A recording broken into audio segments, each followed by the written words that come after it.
Yo, what's up, everybody? Happy Monday. Welcome to Fishy Hour. What's up, everybody? KC is lagging. Raiders. Who's playing tonight? Who's playing? I don't follow football, guys. Who's playing? Let me know. What's up, Garrett? Welcome. Go from the top of the list. Welcome, everybody, to Fishy Hour. If it's your first time here, welcome. Come hang out. We talk about fishing.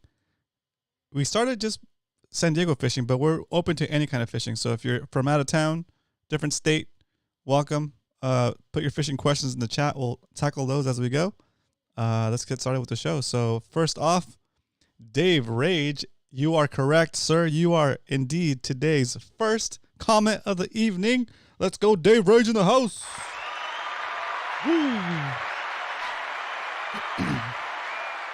And then we're going to give the first like of the day to Mr.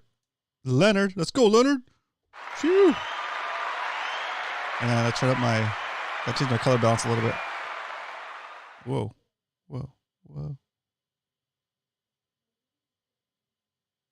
There we go. Very cool. Let's throw a little background music on here while we talk. Cool. All right, so today's Monday. We do fishing reports. Hope everybody's doing well. We have some stuff to talk about. Random stuff. Good stuff, though. But first order of business is do some shout-outs. So welcome, everybody. Welcome, Mr. Benji. Welcome, Benji. Welcome, Stingray07. Dave, I got Dave Rage already. Welcome, Captain Dan. What's up, Captain Dan? Very cool. Welcome, Dave. Cole Schwarf in the house. Welcome, Coach. Welcome, Salty Dangler. What's up, Garrett? Welcome back. Tackle those as we go. Nice. That's funny. Cool. Real quick, let's just do pop top so we get into the episode. So, on a scale of 1 to 10, 10 being the best pop top you ever heard in your life, 1 being the worst, rate this pop top.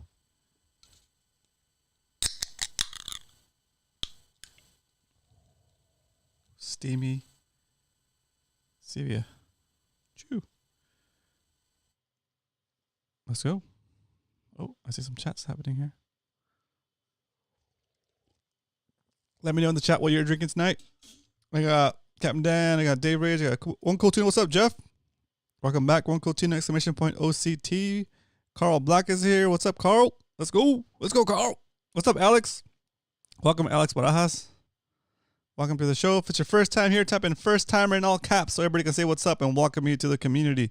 I got Captain Dan, Garrett, TB Metal Art in the house. Casey is lagging. What's up, Todd? Welcome back, Todd. I see a lot of people multitasking. It's all good to watch the game and hang out. It's all good. Yes, Coach, if you're available, that would be great. People have come to depend on the SSC reports. So SST, surface temperature, STRs. Anyway, you know what I mean. Oh, I got a 10. Thanks, Carl. A 10. Benji. 10. 7.5, 7.5, 8.5, 9. Okay. Blue Moon. That's a good beer. I like Blue Moon. Oh, we got some Raider fans in the house. Okay, so we got Ironfish is a Raider fan. Eric is a Raider fan. Okay. What's up, Yoke? Yochinator's here. What's up, Young? Welcome. Stone. Ooh, a Stone IPA. Nice. Dave Rage. That's a good one. Oh, you're going to give me a 9? Okay. Very nice. Okay.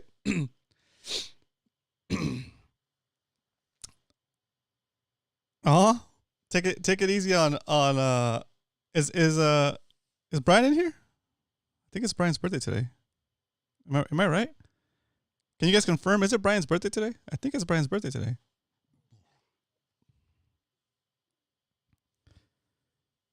Yeah, but I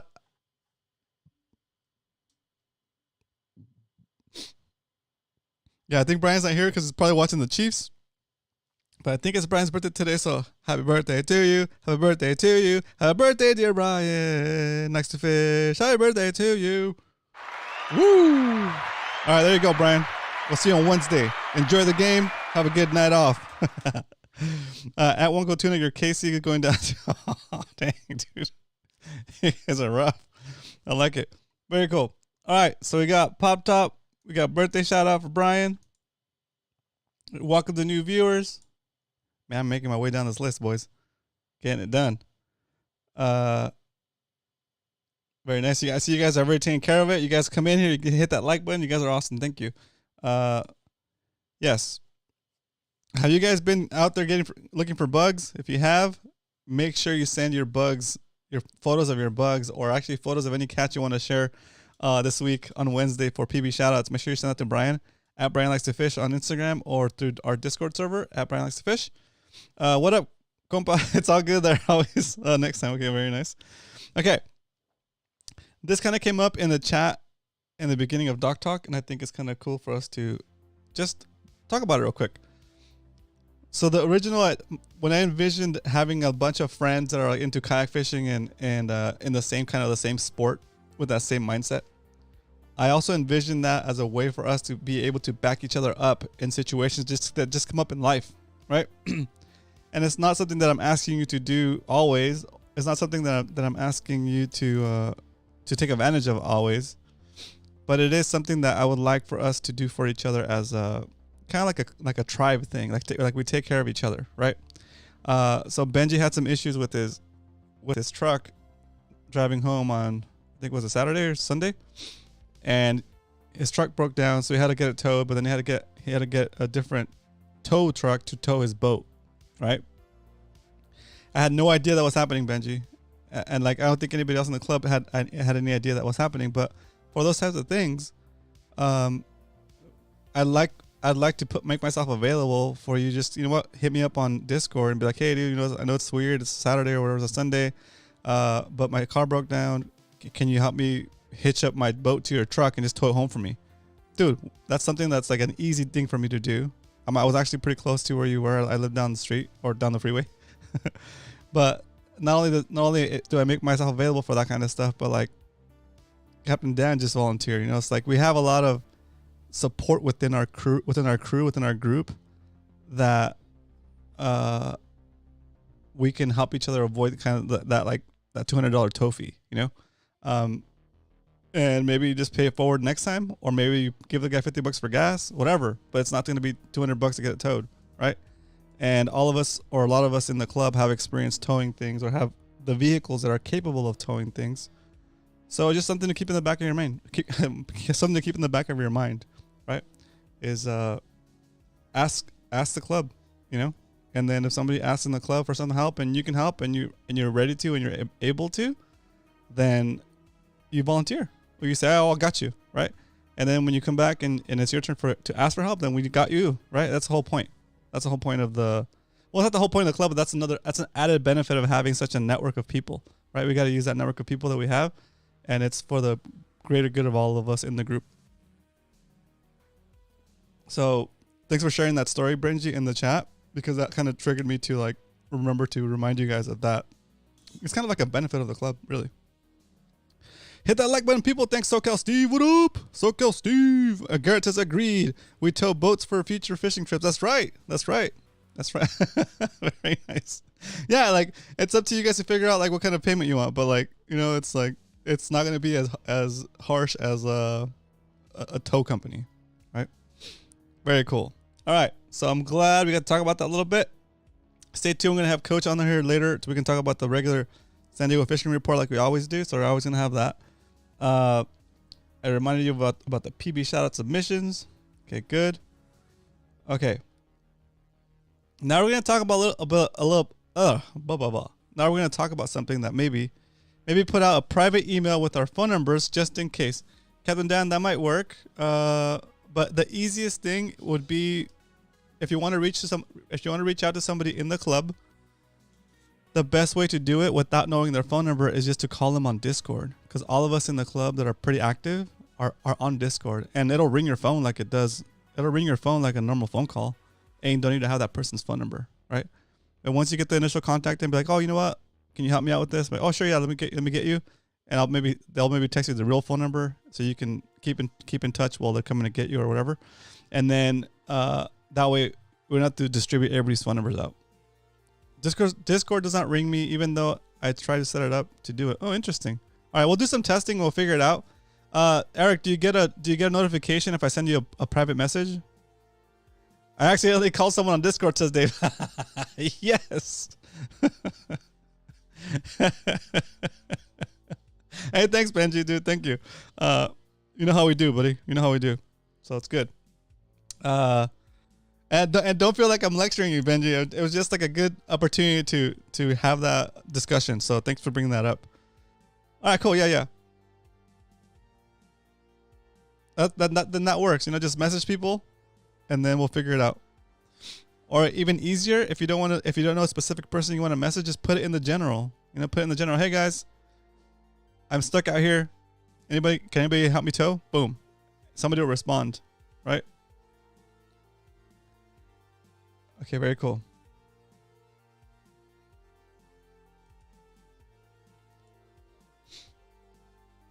All right. Now let's talk about a little bit something more for me, a little bit something more personal. So Benji, how about them cat? Oh, nice. You guys are funny.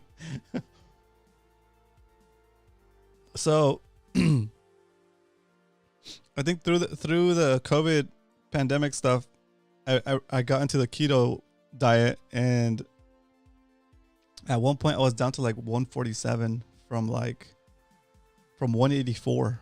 I was down to like 147. No. What's it? Yeah, something crazy like that. What's up? What's up, Muto? Let's go. Submission Fishy Co in the house. Welcome, Muto. Muto. I keep messing. I'm so used to saying Muto, but I know it's Muto. So welcome, dude. Welcome to the show. I've been ketoing for like a year, and then slowly, like the holidays or whatever excuse came up, and I just started eating all the stuff I shouldn't be eating, and like slowly I started catching that weight back up, right? And then last weekend, about a few weeks ago, I weighed myself and I was like, oh my gosh, I'm like at 189. I think 190 has been the heaviest I've been. So I was like 189. So basically I lost I gained everything I lost, and maybe gained like another 5 pounds, I think. So I was like, oh man, I know how to lose weight. I've done it before. I just got to get back on that keto train and just do it. But it's so difficult because you have to cut out the sugar, and then also the carbs. And was it on Sunday? This last Sunday, I was like, all right. I woke up on Sunday. I was like, all right, today's the day. Boom, keto diet, cold turkey, jumping right into it. And I completely forgot that the last time I started it, I kind of weaned myself off of sugar for like about a week or two, and that was like its own issue, because sugar is like an addiction, right? So for that whole week, dude, I was like, that was on a Monday. That was on Monday, and that whole week I was like, I hovered around 180. I got 174, but got run over by the snack wagon. Yeah, exactly. It's so hard. I really like. What's it called? I'm super proud of. I know Muto's been doing it for a long time. It's a lifestyle for him already, and like he never falters from his keto, and that's like super inspiring, Muto, to see that. And so like, it's fun because so anyway, I straight up cold turkey just said, all right, no more sugar. And I've been eating treats and candies, all the good stuff, guys. I've been eating donuts with milk. I love that stuff. Pizza, all that stuff. And it was originally supposed to be like, all right, we'll take like a week off and just eat a bunch of stuff that I want to eat. And then it just continued on. And now I was back up to 189. And so on Monday, I was like, all right, starting today, boom, no sugar, no carbs. And man, I hadn't done it cold turkey like that so hard, and I was like hurting, like I was getting like headaches and stuff for like 2 days, because like I wasn't having all that sugar I was used to at that point. But long story short, or long story a little shorter, it was a little bit stressful. I was like irritable. I was like, yeah, Not fun. I think I started on Sunday, guys. I'm sorry, Sunday. Yeah, because today's already. Oh, today's my second week in. Actually, this is my second week. Yeah. Anyway, last week I think it was on a Monday. Anyway, I'm down to 181 from 189. And I know most of that is just water weight. But yeah, Coca-Cola is kryptonite. But this is like my one thing that satiates me enough that I don't have to have that Coca-Cola. It gives me that burn of the carbonation and a little bit of that sweet. It doesn't taste the same as Coke, for sure. It doesn't even taste the same as Pepsi. But it does kind of like hit that trigger of like when I eat something, like when I eat tacos, I love drinking a Coke, right? Like the Coke in the bottle, woo, right? And this hits those nerves that make me think that, okay, I had a Coke with my tacos, right? Anyway, the whole point of me sharing this story with you guys is like it's really hard to find food like that it's not as hard. It's harder, but not super hard as it was in the past. So it's kind of hard to find food that you can eat on the keto diet.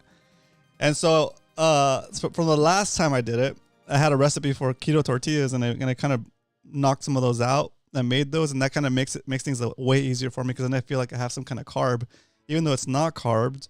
It's made out of like coconut flour and almond flour. It counts as protein. Mixing Coke is such nice. Yeah, exactly.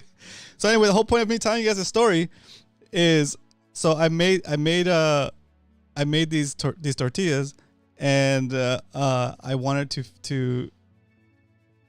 So now I have those, and I can make myself tacos out of anything I want, and it feels like a real taco, even though it's carb, even though it's keto friendly.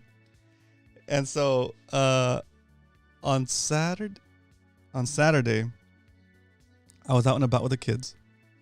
On the way back, we saw this taco truck behind the Best Buy in Mira Mesa. There's a parking lot that's right on the freeway, right on the edge of the freeway. You can see it from the off ramp, and that's where they usually have the Goodwill donations. It's a donation center. Yes, Eric, I'm also fasting.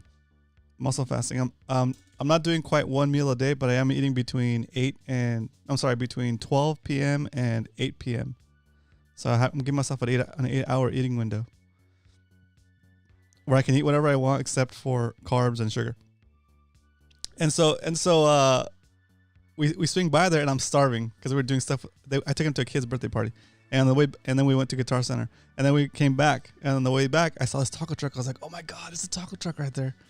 Let's go hit it up. So we pulled up.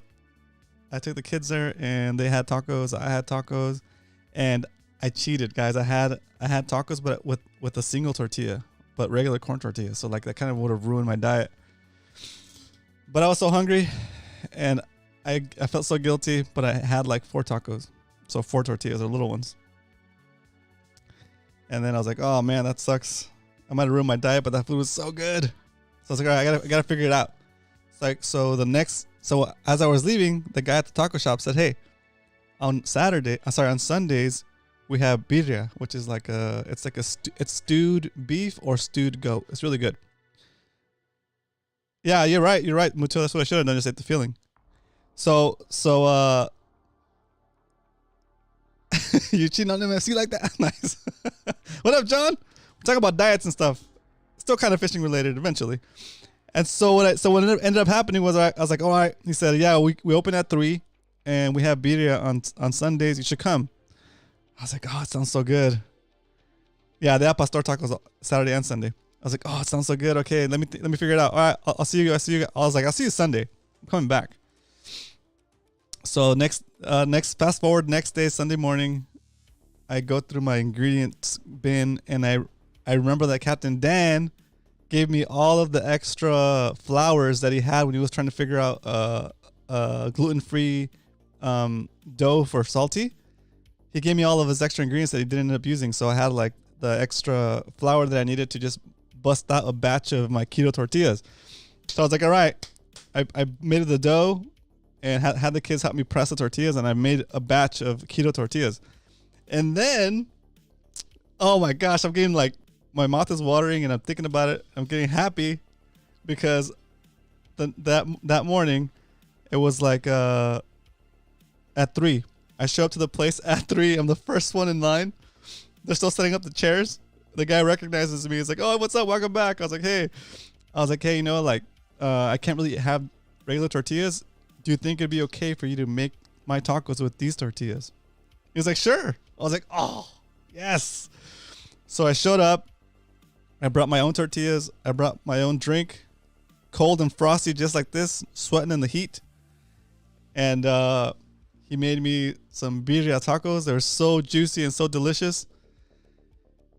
And they give you a little cup with the broth, so you can sip on the broth while you're eating your taco. So good, guys. So good. To the point where, like, my wife and the kids didn't go with me because, like, they had just eaten because they didn't want to wait till 3. So I fasted till 3, then I went and ate. And they had already had lunch. But I was like, you know what? When I was done eating, I asked the guy to just give me another 4 to go, and I brought them for the kids and my wife, and they just devoured them to the point where, like, oh, they're so good. But I only brought 4 because I wasn't sure how hungry they were.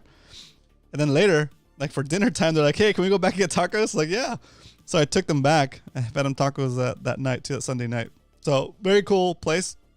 The guy was super chill, and he didn't put me up to this. This is not like an advertising thing for them or whatever. But I'm just like super excited and happy to have that option as part of the diet I'm doing, right? So like now I'm kind of like looking at that as a treat. Like, hey man, you kind of made it through the whole week. Go treat yourself on Saturday and Sunday to get some tacos. And I just have to, all I need to do now is just make my own batch of tortillas. I don't even have to make the filling. So anyway, I'll be back there on Sunday. I'll be back there on Sunday for taco church. I'm just kidding. I'll be back there on Sunday for some more birria tacos. So if you guys want to join, I put the information in the eats section of our Discord server.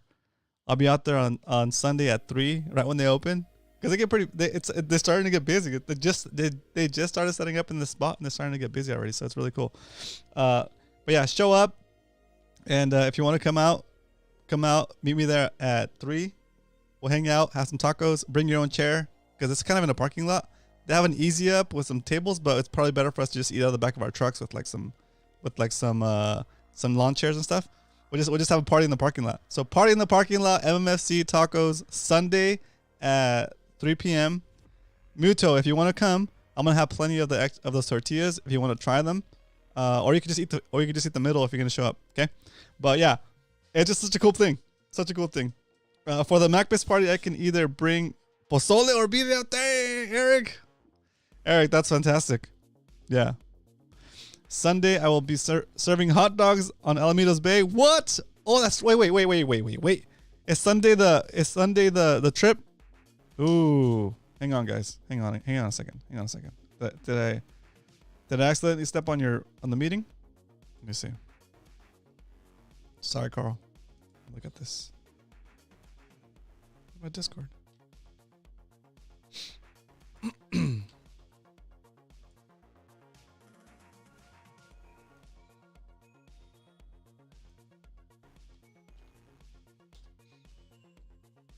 Oh, I didn't have Discord open. Sunday we'll be serving hot dogs at Alamitos Bay. Let's see. Sunday.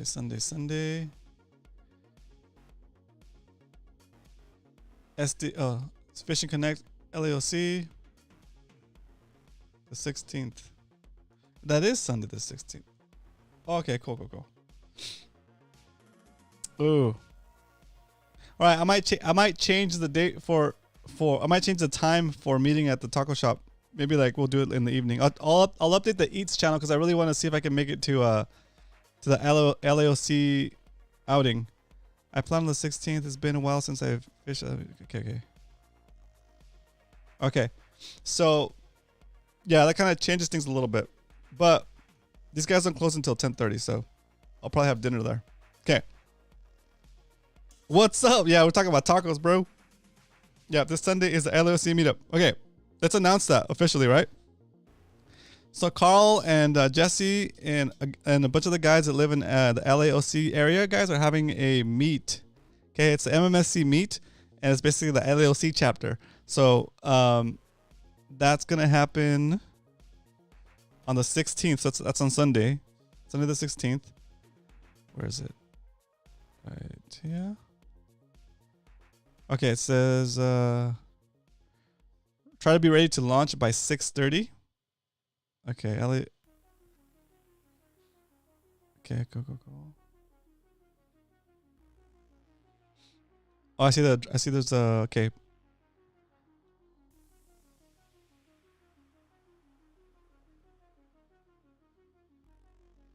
Yeah, go to the Discord, guys, and look for Fishing Connect LAOC, and then you'll see the details of where you're gonna meet and all that stuff. If you want to make it out to LAOC to fish with the guys. Tacos.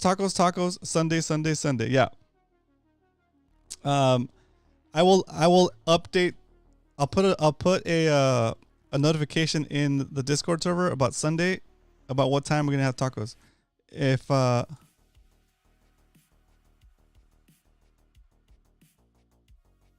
I'd have to get up at 4 a.m. to get there and in the water by 6 a.m. Yeah, it's kind of a drive, Cal. Yeah. Okay. Mother's Beach for kayak launch, says Carl. 6:30 a.m. Okay, cool. And again, this is an LAOC event.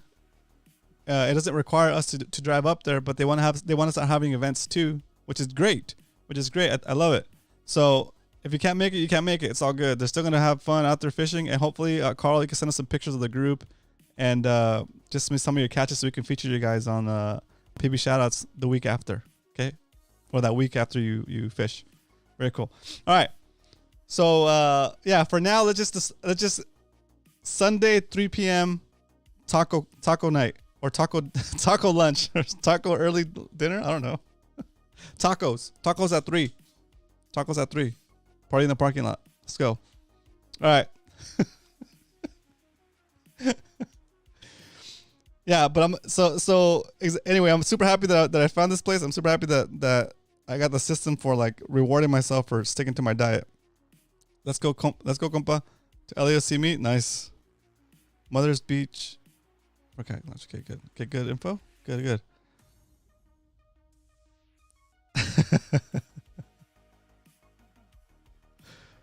Very cool. All right, here we go. So that was a keto diet taco story, and then taco meetup. Let's see. Very good. Okay. So I didn't get to fish this weekend, but I did go out and dive the jetty with Bo. You guys remember Bo?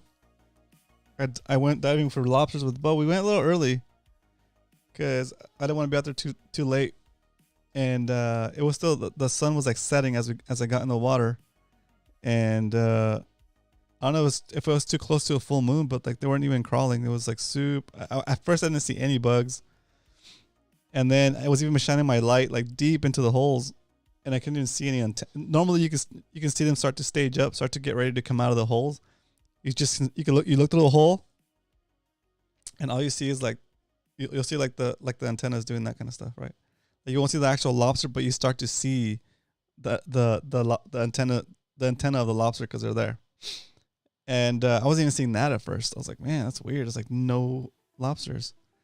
And there was also like hardly any boats getting ready to like hoop net. I was like, interesting. Like nobody's out here. And maybe it's just a thing. Like they don't come out as much when it's close to a full moon or a full moon. We stayed in the water though. The water was great. It felt pretty. It wasn't too cold. It was kind of clearish. And it was nice to be in the water, get a little bit of that diving back in there. And I did not have to work this weekend. Cool. And eventually, as it got darker, they started to come out a little bit, but there were a bunch of little ones. And I was able to grab a few, but they were too short, so I had to release them. But I was able at least to like get that feeling back of like diving down, kind of finding a lobster and then kind of just grabbing it, measuring it. If it's too short, you can let it go. If it's good enough, you throw it in the bag. So I skunked on the lobster dive, but it was nice to get in the water. We need to talk about the project. Ooh, what project? Oh yeah, are you talking to me? You talking to me? Jeff, are you talking about the project that I sent you files for before? Wink, wink, nudge, nudge. Yeah, that's cool. I'm down to talk about it if we need to talk about that because that we should get that done.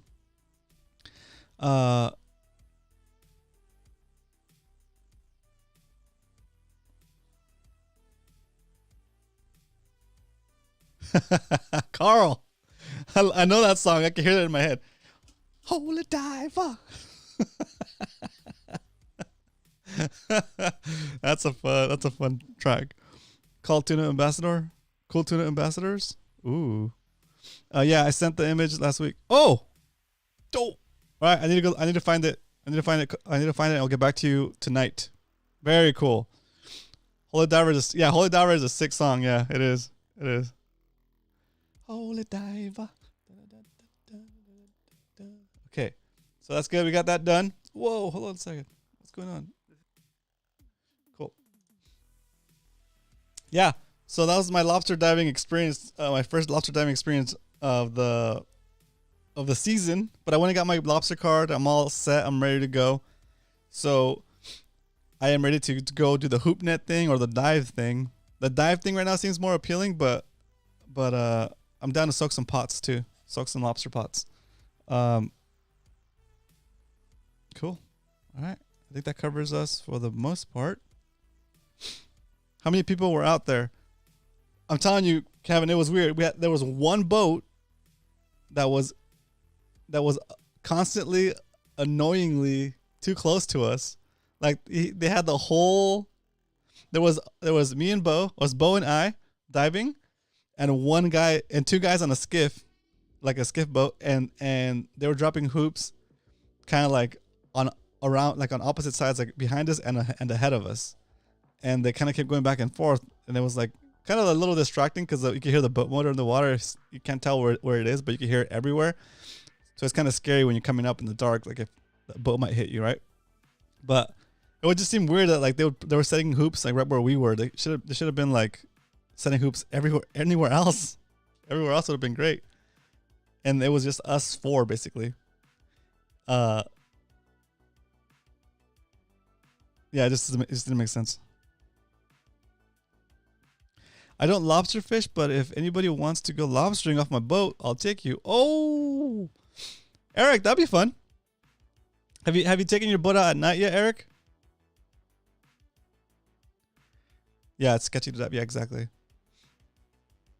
It's a fun experience, guys. Like if you haven't done a hoop net thing, it's fun. It's like a little bit of Christmas every time you pull up a pot. You know, every time you pull up a lobster pot, it's like you're hoping that you're gonna get a lobster, and then you pull it up and it's like nothing, right? And you're like, dang.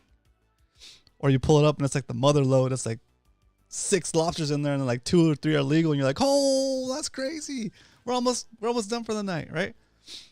Or you pull it up and it's like a monster in there, and you're like, oh man, this is enough. Just go catch the bugs walking up to their hoops. Don't take them from the hoops, but bugs on the way is fair game. Yeah, I know. That's interesting, dude. So like, not 2 years ago when we went out for a lobster opener in the bay. Yeah, it seemed like that's what the divers were doing, like getting them on the way to the hoops, and like that was super annoying, dude. I don't want to be that guy. I don't want to be that guy that like stalks these guys' hoops. When they set up their hoop, if I have to cross between the shore and their hoop, I just kind of swim over there quickly. I don't want to get into any kind of disputes, especially since like boat versus body, boat's gonna win every time, right? So, and you never know. It's dark out there. People get heated, and even though they would be in the wrong for running me over or hurting any diver, like just because they're in the wrong doesn't mean that I wouldn't be hurt. I'm still gonna get hurt whether they were in the wrong or not, right? So I don't like to risk that. I don't like to risk that situation. So on the other hand, what we could do as a group is go out to the secret spot. Whoever wants to go hoop net over there, drop some hoop nets, and then I can I can scoop up the lobsters on the way to your hoop nets. and then we make sure that everybody comes back with limits. That'd be sweet. See, that's the power of the club again. I don't know how legal that would be, but anyway.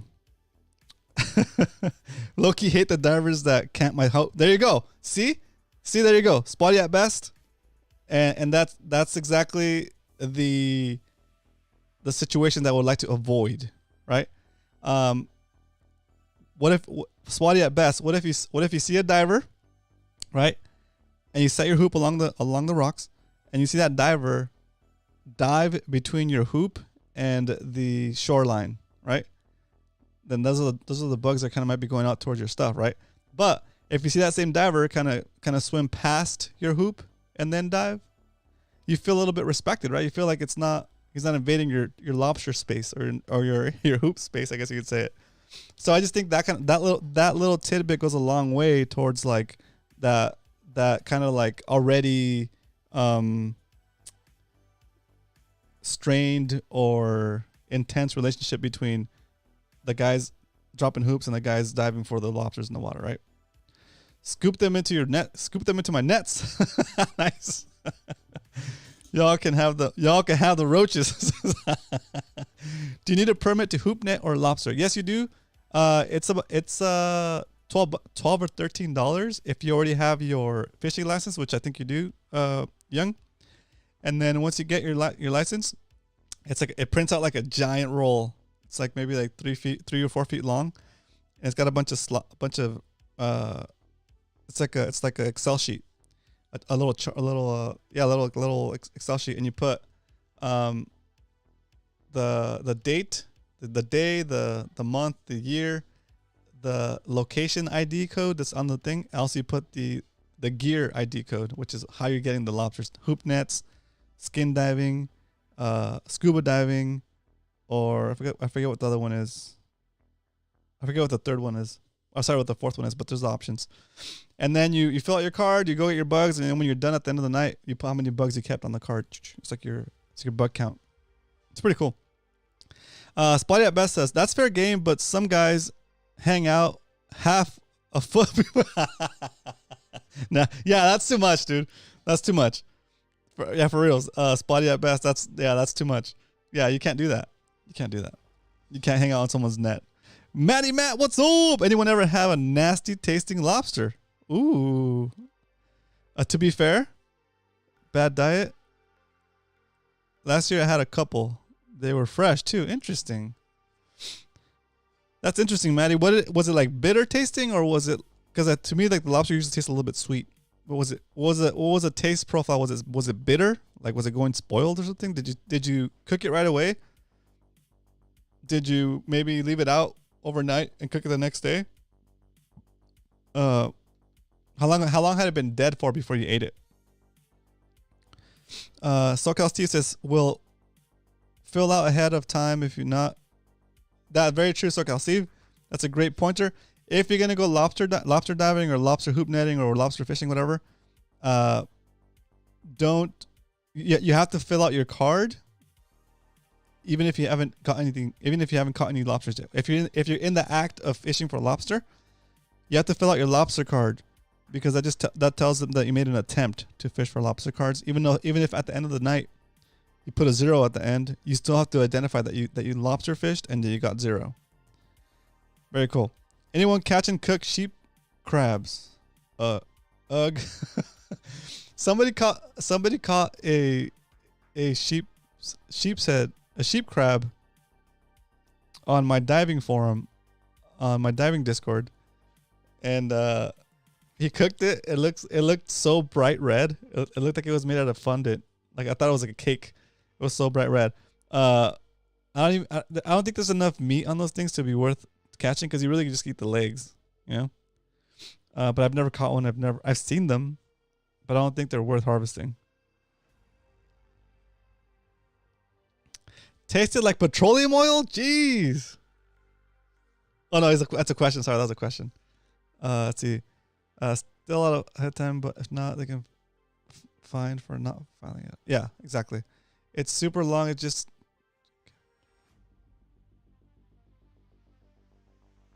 So Kevin, you don't eat lobsters at all anymore from You don't eat lobsters at all anymore. So the you know what guys too. When we did the pickle run, I don't eat anything caught in San Diego Bay. Too many things have settled on the bottom. Oh, I see. Yeah, Captain Dan, we're doing usually we do like the Mission Bay channel, or I'll do the outside of San Diego Bay. I don't eat lobster anymore. Okay. Snow crab, sheep crabs are a waste of time. Ask me how I know. Nice, nice, very nice. All right, I'm gonna get my Skype going in case Coach is ready. He's probably already ready, waiting for us. I'm over here blabbering. Yeah, it's ready to go, Coach. If you're up. Oh, he's up. Cool. All right, give me a warning when you're ready, Coach. Let's see. Sheep crabs. Okay. Make sure all your hoops, nets have proper ID, your fishing license number, and your buoys attached to your hoops. That's right, Benji. That's right. All right, ladies and gentlemen, I got Coach calling in. Got Coach Worf calling in. Let's get him on here. Hey, Coach, can you hear me? I can hear you. All right. Let me get this transitioned over. All right, ladies and gentlemen, we're going to jump into a segment of the show we like to call San Diego Fishing Reports with Coach Worf. Let's go. Get ready. Here comes this week's San Diego Fishing Report. You. How things been, Roman? How you been? Pretty good. I'm feeling good. Like I felt like with the weight gain and like the long hair going, dude. Like I felt so unkept. Are you channeling your inner Joe Duffy there, or? Man, I felt like I wasn't even motivated to make videos. It was like I felt bad, but making progress now, so I'm stoked. I have had the opposite problem. You're trying to gain weight? Not that problem. Damn, dude, you're taking that a whole different direction. Holy cow. No, man, I've been motivated to drop videos. I'm trying to break 1,000. I've been dropping 1, 2, 3 videos a day. I've been absolutely hammering the opal eye, which is doing good on my channel in the shorts. Nice. I think I'm at so I bumped over 1,000 earlier today. I'm back down to 992 or something, but that's how the algorithm works, at least for me. Yeah. That's funny. All of a sudden, I have a lack of subscriptions, but it's okay. I think the next time I bump over 1,000, I will stay there. So, wait, your channel's already at 1,000? Yeah. Oh, nice, dude. I should say it was earlier. Okay, but it's fluctuating around 1,000 now, at least. Yeah, that's awesome. I'm at like 992 the last I checked, like an hour. Let's go, boys! Make it happen. If you haven't subscribed to Coach's channel yet, please let's get him over that 1,000 mark, and like well past it. Worf TV ! Coach Worf in the chat, please, and then you'll have a link to his channel. Let's go! Don't subscribe and then unsubscribe tomorrow because that's gonna make us sad. Subscribe and stay subscribed. I mean, seriously, I'm super happy for my subscribers. I realize that's good. Already local, but hey, man, I'm finally breaking 1,000 sometime in the next few days, if not today or yesterday or whatever. Salty, I think it's Worf TV. I think it's ! Worf TV. I need to make it. I need to just make it Coach. That's awesome. Yeah, it's I've been super motivated. I've been out getting footage. Let's go. Videos every day. Let's go. Roman, come down and fish with me on one of these evenings on an incoming tide. Okay. Let's catch 20 or 10 or 20 or 30 opal eye, and let's get you a video, dude. Let's do it. I'm down. This is the rarest summer ever. This is the first summer of my life where all the troughs in La Jolla have been full of sand because of how rough it's been, and the direction of our sand is the direction of our swell has been from the southwest. So it's ripping the sand out faster than it can fill in this summer. So I've had an incredible summer catching opaleye up to maybe 2-3 pounds. I mean, it has been nuts. I'm glad the algorithm has picked up my opaleye footage. Now my opaleye footage is actually approaching my catfish footage, which I find is crazy, but That's so good.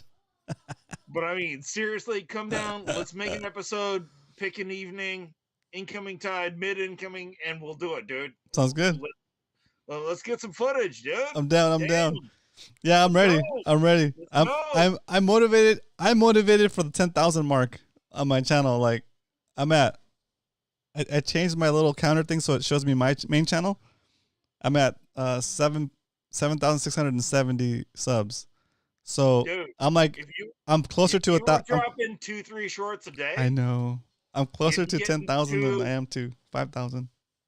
Yeah, dude, you'd be there in no time. But I mean, we got to put in the work and let's go. Let's go. Let's go. Let's go. All right, we're doing it. Come on, man. Let's go. Let's do it. I like it. But yeah, it's been a crazy couple of weeks. It's been a crazy couple of weeks for me. I have absolutely just been putting out footage as much as humanly possible, even though my Chromebook and my phone aren't really wanting to talk, which has been super annoying. But So funny. but yes, I've been dropping footage like crazy, dude. I have not ever seen a warm water opaleye bite like this ever. I used to think that it was, oh, well, when the warm water comes, the opaleye go offshore or something. No, they're always there. Always there. I see him winter and summer. Chilling. Yes, but usually I don't have access to them during the warm water times. And with this rough weather we've had, it's been ripping out the sand, so I can chum a tide pool or a slot, get it charged up in there, and I can catch 20, 30, 40 a session. You know something, Roman? Since I've started filming shorts, I have to say, I realize how many fish a year I actually catch. You know that? Do you have a count? Have you ever counted? I've never counted before, but at the moment, if you exclude the bait fish I catch, I think I'm at like 2,500 fish a year. Wow. That's awesome. I need to keep track of how many fish I catch. That's interesting. How many of you guys in the chat keep track of how many fish you catch throughout the year? I know Salty takes pictures of every fish he catches. For like just to keep track of like what fish he's caught. But have you ever sat down and figured out how many fish you caught in a year, guys? If you have, I'm curious to see how many you catch in a year. Interesting. Very cool. I mean, I've been on the grind, but even so, I can't get footage of every fish. Some happen at dark, or sometimes I'm just burned out by the time I catch a few. But I mean, that is absolutely insane. The thought that I catch between 5 and 8 fish a day, every day through the calendar year on average. That's nuts. I think it's insane. That's really good. You fish every day? I don't fish every day. I only fish 3-4 days a week. So, I mean, that's telling you that at least half my sessions, I'm getting 15 fish or more. At least. That's true. Eric said that way you can figure out how much each fish costs you in tackle throughout the year. That's true, right? You figure out like your gear, like your actual rods and reels and your kayak and your boat. Damn, that's expensive fish. Yeah, but I mean, But the more you catch, the cheaper they get. Fishing from a kayak or boat is far cheaper per fish than it is working the shore, I think. Really? I would say so. I mean, from a boat, let's just say the Bonito were out 400 yards off the jetties, and you had 3 people on your boat. How many of them could you troll up with the standard crappie crankbait in an afternoon? You could easily get a 5-10 limit each person. And that's just Bonito. That's before you're out chasing rockfish or bass or whitefish, whatever We're not talking baiting up a sabiki with squid and drifting it out over the whitefish grounds, right? That's so funny. No, that's true. That's true. I mean, and forget about chasing sand dabs and rock sole, right? You go out with 3 or 4 dudes, go catch 100 each in an afternoon. So that kind of that for some reason what you just said reminded me like of that of another thing I noticed on that dive. There was sculpin everywhere. Like there was a lot of sculpin. Like I probably could have just taken a pole spear, like a little tree prong pole spear, and just got like a fill of sculpin. There's some big ones, dude. There's one that was like I saw one that was like at least like I don't know, was that 13, 14 inches? It was big, dude. It was like bulky. I would be really surprised if your average lobster diver didn't see 5 in a night over 15. I'd be surprised. Oh yeah, makes sense. They're like on every single rock. Like you have to look out for those. You have to look out for sea urchins and for eels. So it's been crazy. Yeah, eels are no joke. They can rip you up. Yeah. Please don't handle those people. Yeah. Eels are bad. Oof. Don't do it unless you're absolutely prepared for the consequences. But I mean, think about all the targets we have, right? Yep. Think about sculpin or even calicos on the inshore stuff. How many do you see in a night that are easily legal? You could harvest as many as you wanted, and it wouldn't make any difference to the resource. That's crazy. It's a lot like the boys up north. You see the boys up north off Malibu or Mugu or whatever. They swim out from shore, and they pass 5,000 zebra perch. Yeah. Another 4,000 opali and another 3,000 sargo on their way out to where they're the fishing grounds. Damn. Dude, just harvest your 20 and go home. Yeah. Super easy. Eric, did those rod and reel combos fall off the back of your truck? Fall off the back of your boat? Sitting in the cubby hole with a chair and top of the. Oh my gosh. Yep, he told me about it. That sounds terrible. Oh, dude. Sorry to hear about that, Eric. So you can have nice things, Eric. You need to carry your stuff, man. make it feel even worse. Straps are your friend. Right? Always say, if you don't tie it down, it's gonna fly out. Oh, that sucks though. Sorry about that. It still sucks to hear about that. All right, let's do some San Diego fishing reports. Are you ready? Yes, sir. Get ready. Here comes this week's San Diego fishing report. All right. Let's share your screen, and I will switch that over.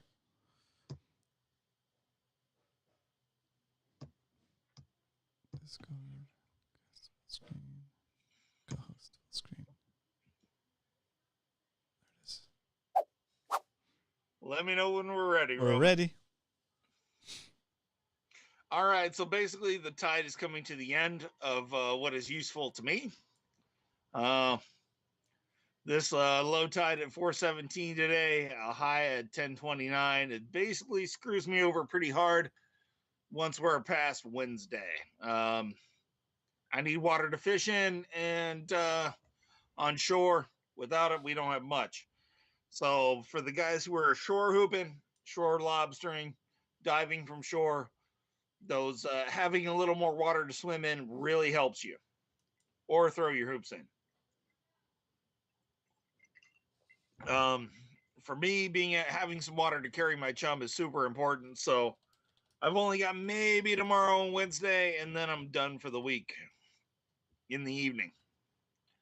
In the mornings, for you morning types heading into the weekend, it looks pretty good heading into the weekend for the mornings. Lows are around 5, 6 a.m. And I think that we have a super long tide here Saturday heading into Sunday. I think that will benefit the guys chasing calicos, shallow rockfish, all that stuff while they can. The shallow water rockfish in the fall are going to be done this year. So take advantage while it's available. Regulations are going to change next year. So, yeah, enjoy that while you got it if that's the bite you're on. I would fully expect a really strong calico bite this year in the late fall, early winter. So while you guys are out and around, explore those shallow water spots, plastics, big live baits, target those big calicos. And contrary to our buddy Alex N's thinking,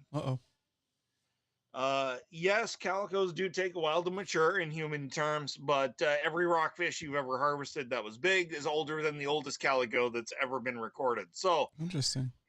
So if you harvest any rockfish of any size, you are harvesting fish much older than the oldest calico that's ever been recorded. So keep it in mind. I'm not trying to single you out, Alex. I love you, man. You're super cool, dude. Fight. Oh, I was kidding. and a very fishy guy on top of that. But and honestly, a champion. Yes, sir. A champion all the way around. Shore pounders, MMFC, WTF. The guy's got it in the bag. He's just a fishy guy.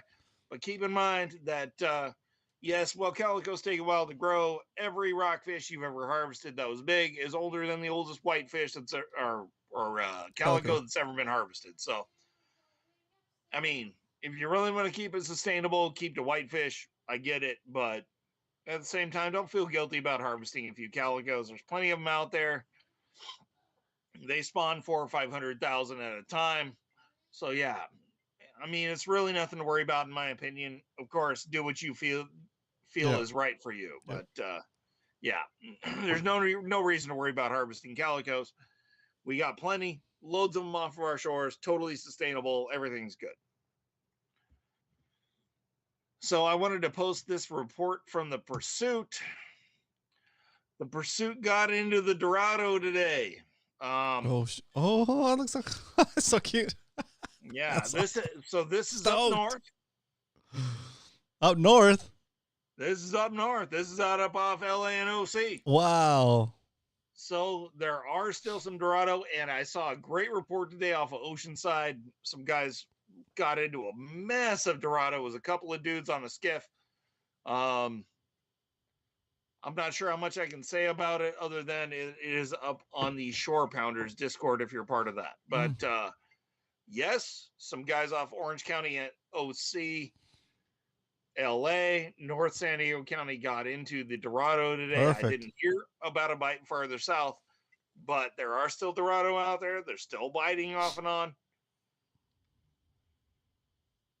Yeah, Roman? Yep. It's good. Am I muted?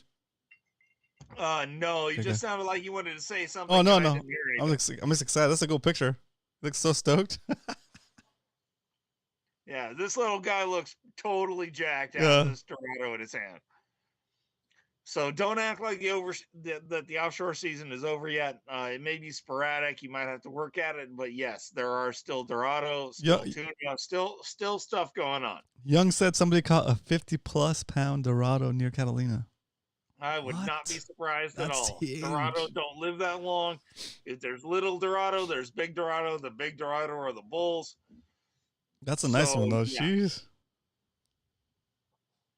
So we're going to go to the dock totals real quick, Roman. Go for it. What's up, Doug? Welcome, Doug. That's really cool. If you look here at Point Loma Sport Fishing, 133, bluefin 122, Dorado 17, yellowfin 4 yellowtail for 70 anglers. So fishing offshore is still really good. I imagine most of this is in the day and a half range, but yeah, there's still really good fishing to be had. 30 anglers, 61 Dorado, 4 yellowfin out of Davies Locker. So yeah, there's still some good fishing to be had, even up north. So don't discount this offshore season yet. We might really have a good late fall yellowfin bite still. We will see how this all shapes up. And we ready to go to temp break? Yeah. Okay, so here's our temp break. Oh, I zoomed in a little hard. Wow. But yes, we still have hold on. Let me zoom out. There we go. Yeah, no wonder they're getting the Dorado up there. Yeah. I mean, look at this. For us, it's getting cold. 72, 73, 74 degree water up here. It's like I trapped. suspect these cooler temperatures down here are because of fog. I don't know that. I suspect Oh, it. yeah. Yeah, that makes sense. But if you look, we still got plenty of 72 to 74 degree water here between shore and the islands. I mean, even up to Santa Monica, Bowie, and Hidden Reef up here and farther. The footprint, the 153, even out here onto the edge. So, I mean, I think we still got a bit of a offshore season left, especially for guys looking to. I heard about some 12 to 18 pound bonito being caught up Jeez. north. I'm hoping they swing close enough to shore that some guys get into them the next few days or week down here. Be on the lookout for bird piles, of course. Any kind of disturbance, nervous water, patties, ponies. I say ponies, but I mean dolphins. But yeah. Anytime you see the ponies, the tuna, they always call them the ponies because tuna ride the dolphins. So yes, if you see some ponies out working, by all means, if you see them going high, spinning, chattering, raising all kinds of cane, that means they're happy and fed. That means there's bait in the area. So please go troll, drop baits in front of or behind them, whatever it is you feel you need to do. Never know what you'll find. This is the time of year that a few big marlin get caught off our coast usually. And never knowing that surprise. Oh, barrel fish, oil fish, escalar, et cetera, gets caught. So this is the time, folks. Let me switch to your favorite here, Roman, even though it'll take forever to load. It's all right. We got time. It's the best. That's crazy, dude. Look at that. Dang.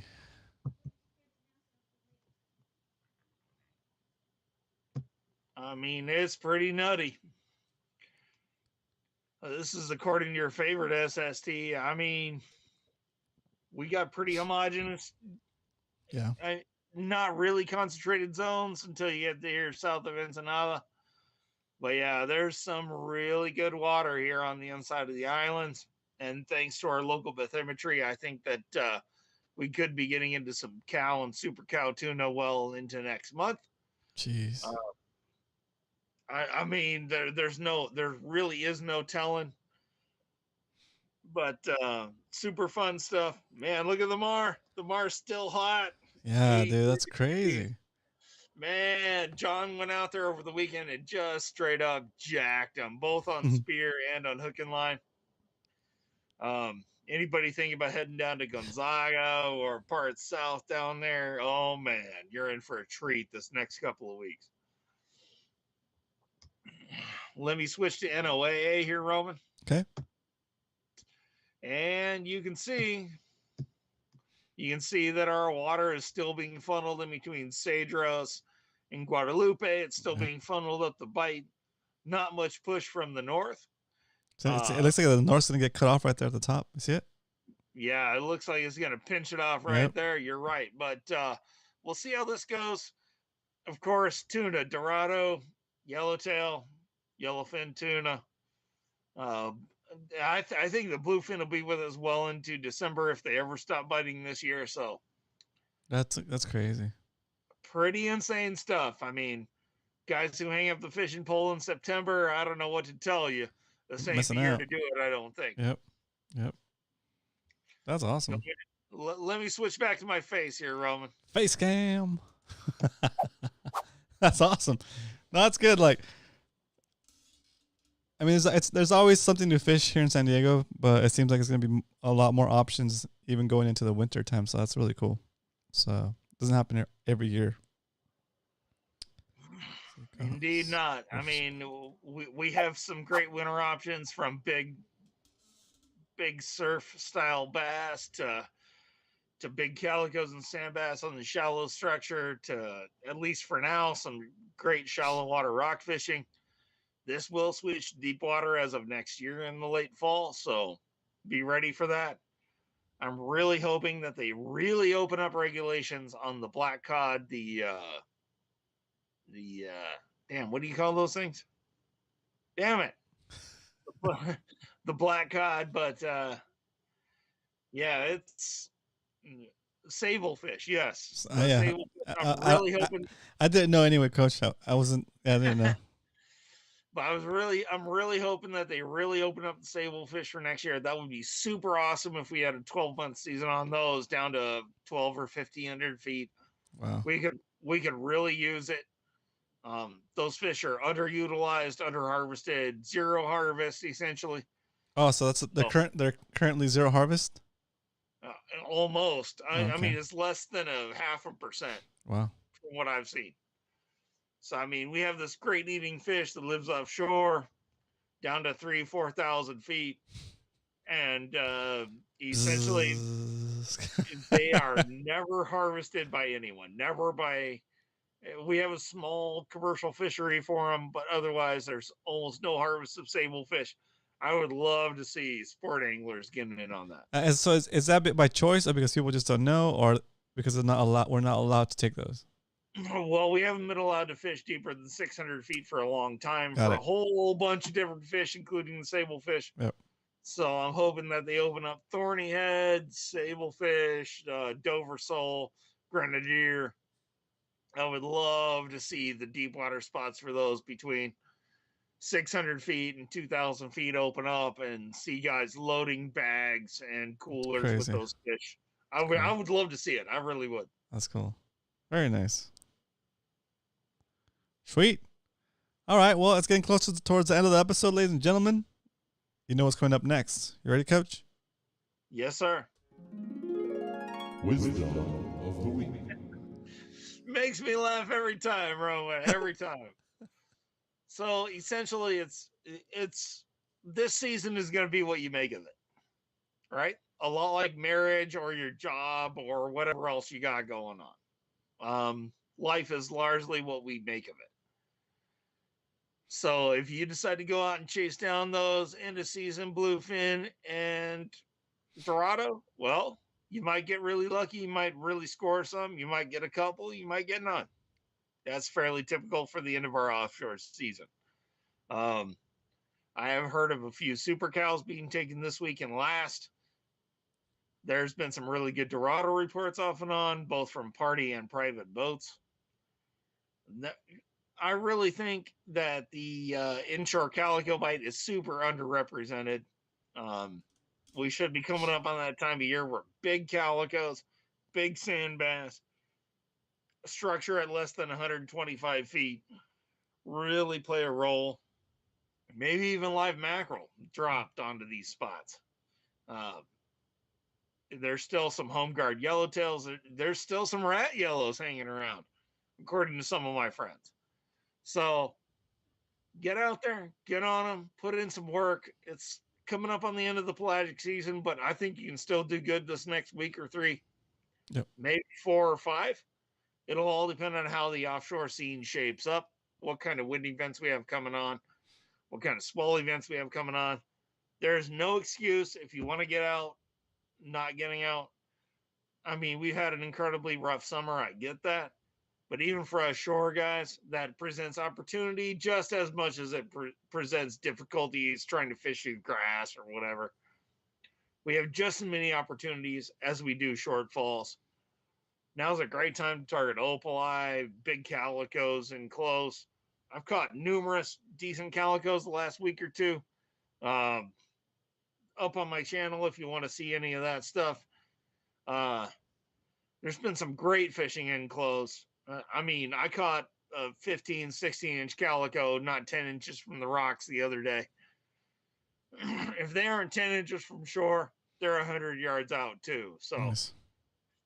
So if you got a kayak, you got a boat, you're willing to fish close, you're willing to fish the hard structure, you're willing to put some big live baits down, I think you do really well right now. I really think you could. Perfect. No excuses, you losers. Oh, I mean, fantastic people. Jeez. Just messing with y'all. All right, Team Coach out with a round of applause from the live studio audience. Thank you, Coach.